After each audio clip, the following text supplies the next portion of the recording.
There you go. Does he like Aaron Starr? She is a wrestler, right? Oh, well, yes, Aaron Starr is a wrestler. Well, she's a singer now, I think. Isn't she? Oh, really? Yeah, she's posted some stuff I on... haven't seen her in a while, dude. She posted some stuff on her Facebook about... I think she sings or has a band, or she's the singer of a band, or something, I don't know. Something along those lines. So, it is what it is. Check it out. Yep. We will indeed. We will indeed. Well, that came off okay. I was surprised because we haven't done too much stuff here. You don't know when to stop talking. That's right. With this, with the Spreaker.com, it's actually working fairly well for us tonight. We'll see how it sounds once it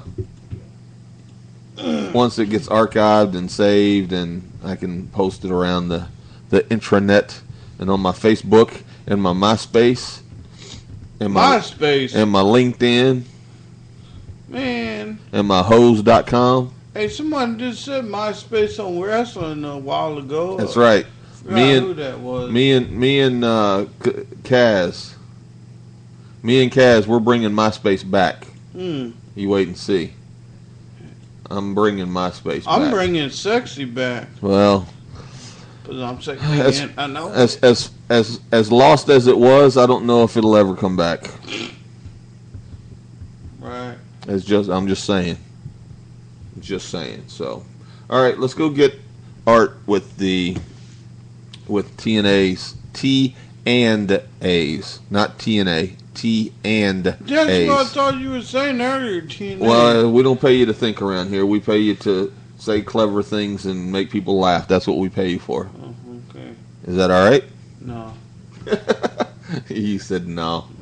I probably should turn your mic up a little bit so they can hear you. Oh, now you turned up. They couldn't hear me earlier? No, they couldn't hear you earlier. Well, yeah, I'm sure they could hear you, but it probably sounded like you were across the room. Yeah. All right, here, let's go get Art and see what's up. Here's some more fist pumping music for your listening enjoyment. By the way, this is Acid Man is the name of the guy or group or whatever. Is Acid Man. I don't know if he's got a Facebook page or not. Oh shit, what?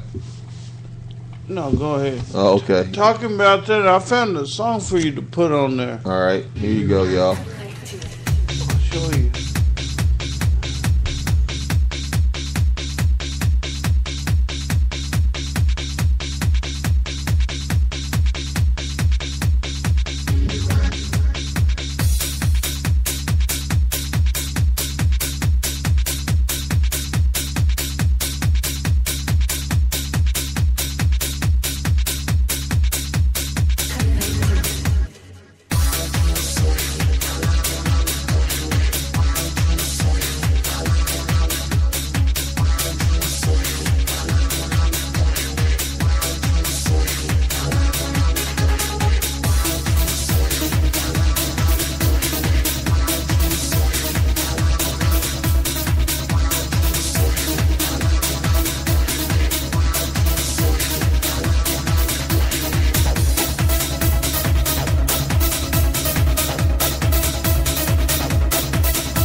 All right, we're back. Here, let me turn this down. That's some fucking techno music. Yeah, that's somebody asked. I don't like that shit. No, why? You can get some country or Make something. you sweat? Mm-hmm. All right, we're back. You're listening to the Indy Fanatics Podcast. This is the first one. I'm hoping everybody comes through. I don't know if they will, but, you know, we're used to that with Indy Wars Radio, huh, G? Yep. We're used to that. Everybody shows us.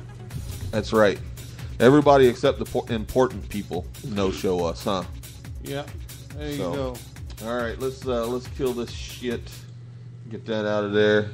And on the phone with us now, I got my buddy Art. I met him a couple months ago. He runs the T&A Wrestling Palace out there at the Traders Village Marketplace in Grand Prairie, Texas. He's in booth 1310, and he's a really nice guy. It's a family guy. Every time I've met him, he's always had his wife and kids with him. So, hey, Art, how's things going, man? Oh, good evening. How's everybody doing? Oh, everybody here is doing okay. Well, that's good to see. Yep. And it's funny because Art said that this was the first time that he'd done a podcast, which is okay because, number one, since you're far enough away, Big G and I can't bite even if we did. And that's another thing that I try and tell everybody about Indy Fanatics is a different kind of podcast. It's a different kind of website. It's a different kind of Facebook page because instead of it being just a regular interview, I prefer it to be I prefer it to be just, you know, you and me talking like we would at the Texas Stampede show, you know? Yeah. So that way we don't have to worry about somebody messing up an answer or me having too many questions that you have to think about too hard, you know? Yeah. So what made you start this T&A Wrestling Palace? Well, just the fact that, you know, wrestling here in the Metroplex and on DFW for the longest time, you know, has died. There's been, you know, nothing like it around for a while. The only thing that we had going for us was PCW at the time. You know, growing up, we used to go to the Sportatorium. I grew up, you know, watching a lot of those guys, and I like that feeling of the weekends being able to go out there and having a good time. And, you know, you get to, you know, you get used to the way things are, and, you know, you really do enjoy, you know, especially wrestling. When you like wrestling, you know, and you want to do your part, you know, keep it alive. So, yeah, that's why I started this store, you know. It's more than just a store. A lot of the people that we connect with, you know, is sharing pictures. You know, it's no different than Indy Fanatics. We share pictures, you know, and I get a lot of people that come in there and talk to me about the good old days, you know, good old days being the world-class days, the Sportatorium days, and, you know, I enjoy that. You know, I enjoy that a lot, and I think it's something that helps people still have somewhere to go and talk about it. Right. And I know that you've invited, you know, like G and I to go up there and Lance and those guys and they can drop flyers and stuff off. I mean, have you been taken up on that offer very much as far as like the guys bringing their flyers from, you know, other North Texas promotions? It's more of the wrestlers, you know, the independent wrestlers that come out and drop off a flyer more than the actual promoter. You know, I think Lance is the only promoter that comes out and actually brings out the Texas Stampede stuff. Anybody else, you know, it's usually a wrestler that'll bring me a one flyer, you know, just to hang up and, you know, and that's about it. But yeah, Lance is pretty consistent with that as far as coming out there.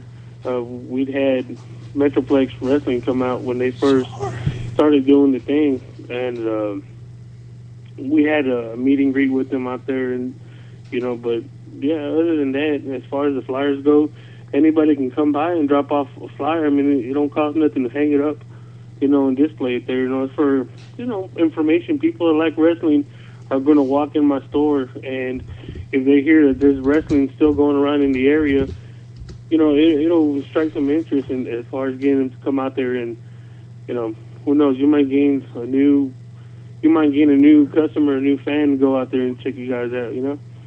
Right. And I mean, it's funny because they always talk about, promoters promoting the shows, and it's funny that, it's the guys that are going to be on the show that are coming out there and bringing the flyers. Yeah, it is, but those guys got to eat too. They got to get exposed, and they got to be seen if they want to make it to where their goals are. Right. Right. And how far are you from like Dallas, Fort Worth area? I'm right in the center. I'm about 20 minutes from Dallas. I'm really, we're right in between Arlington and Dallas, so it's not too far. We're probably about 20 minutes from Fort Worth and 20 minutes from Dallas, so we're not too far. We're centrally localized, Right. Now, when somebody shows up over there at the T&A's Wrestling Palace, what are they going to find over there? They're going to find a little bit of everything. They're going to find stuff that they used to play with as kids, and even their kids are going to find stuff that they play with now. So we keep a little variety, and we try to keep it interesting out there. Right. Now, do you have any like old time memorabilia? Yeah, believe it or not, I actually have I won't sell it because it was given to me. I have a Mil Mascaras mask that was used in the Sportatorium. I have some old boots that a jobber once used there at the Sportatorium too, some singlets. I had some promo cards with old wrestlers from Chief Jay Strongbow to Fritz Von Erich, even Kevin and them. I had those. A lot of those were sold quick as soon as I got them. I do have some. We have a lot of old video that people recorded off their television from the WWE or WWF Challenge at the time. Some old WWF Raw, Shotgun Saturday Night. Like we buy, sell, and trade, and there's nothing that I'll turn away because just because I may not be interested in it doesn't mean that there might be somebody out there who's looking for that. Right. Now, can somebody contact you if they're looking for something specific? Yeah, that's what we do. We don't have it. We'll try to get it for you. So nothing's too big, nothing's too small. That is just trying to fulfill somebody's desire of what they want to get. I don't mind at all. Yeah, because that's one of the coolest things is being able to ask around and find stuff, and it's funny because some of the guys will look through an old box that they had or something like that, and all of a sudden they'll realize, oh damn, I forgot that I had this, and it's a flyer from the Sportatorium or from the Junction down in San Antonio.